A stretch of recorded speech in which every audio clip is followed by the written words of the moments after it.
High in the mountains of Chongqing, China, there is a staircase that was not designed by an architect, approved by a committee, or blessed by a budget meeting, which may explain why it has more heart than most public works projects. It is known as the Love Ladder, more than 6,000 stone steps cut by hand into a mountain path, one rough edge at a time, by a farmer named Liu Guojiang for the woman he loved, Chaoqing. The story begins in the 1950s when Liu was still a young man and Xu was a widowed mother, about 10 years older than him, raising children in a village that was not exactly famous for romantic flexibility. In that place and time, a younger man loving an older widow was treated less like a relationship and more like a village emergency, because people can be impressively dramatic when nobody has asked for their opinion. Liu and Xu chose each other anyway, and when the criticism became too heavy, they left the village world behind and moved into the mountains with her children, building a life far above the noise. Their new home was remote, beautiful, and brutally practical. The kind of mountain retreat that sounds peaceful until you remember that peace does not carry rice, firewood, water, or children up a cliffside path. The path down from their home was steep, slippery, and dangerous, especially for Xu, who had to climb it whenever the family needed supplies, medicine, visits, or simply a connection to the world below.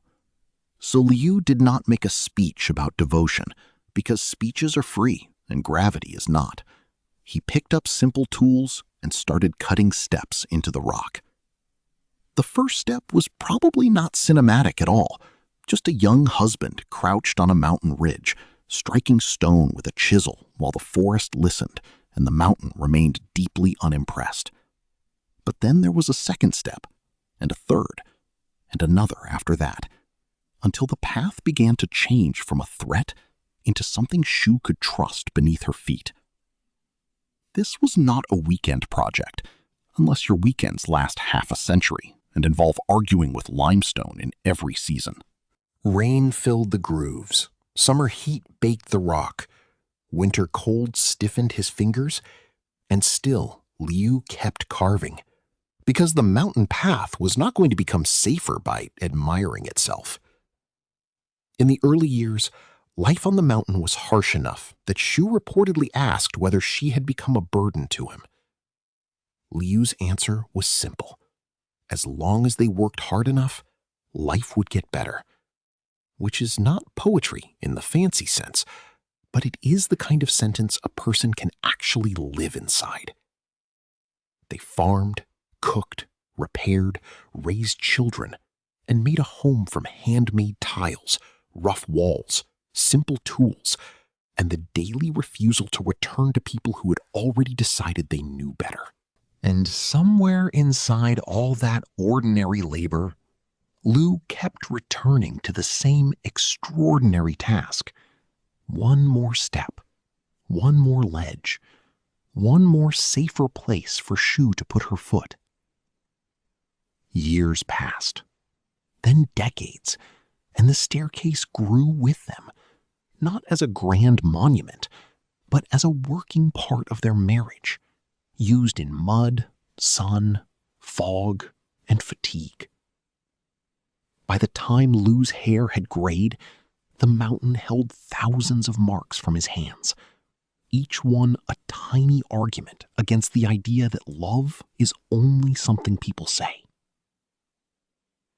Outsiders did not really know the couple's story until around 2001, when adventurers came across the elderly Liu, Xu, their secluded home, and the impossible-looking ladder climbing through the mountain. Imagine hiking through remote forest and finding not a temple, not a tourist sign, not a scenic overlook, but a handmade staircase built because one man wanted his wife to walk safely. The discovery turned a private life into a public legend, and soon the steps were being called the Love Ladder, which is unusually accurate branding for something made with hammer and devotion. Reports describe the staircase as more than 6,000 steps, with later accounts often giving the number as 6,208, a detail so specific it feels like someone finally tried to count love with sore knees. In 2006, after their story won attention as one of China's great love stories, Liu and Xu left their mountain retreat for a televised interview, stepping into a world that had once pushed them away. Xu remembered the hard beginning, the worry, and the question of whether she had made Liu's life harder, while Liu's answer stayed stubbornly practical. Work, endure, build, continue. That is what makes the story powerful. The romance is not polished, dramatic, or neatly lit. It is repetitive, muddy, aching work done when nobody is clapping. A person can say, "I would climb mountains for you," and still complain about carrying groceries from the car. Liu carved the mountain so Xu would not have to fight it alone. But every love story that lasts long enough eventually meets the part no one can repair. And in 2007, Liu Guojiang died. After decades high on the mountain, Xu moved in with her sons, carrying grief from the place where nearly every path had been shaped by his hands. She died on October 30th, 2012, at the age of 87, and according to reports, her children honored her wish to be buried with Liu. After her death, local authorities discussed preserving the old home, the steps and the surrounding area as a memorial or tourist site, because even the most private love can become public property once the world notices it. Many people wanted the love ladder protected, but others worried that turning it into an attraction would scrub away the silence that made it meaningful in the first place.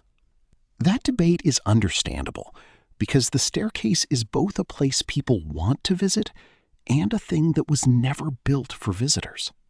It was built for one woman, coming down a mountain path with groceries, or climbing home after a long day, or trusting that the next place her foot landed had been made by someone who loved her. No single step looks impossible by itself, which is exactly the point.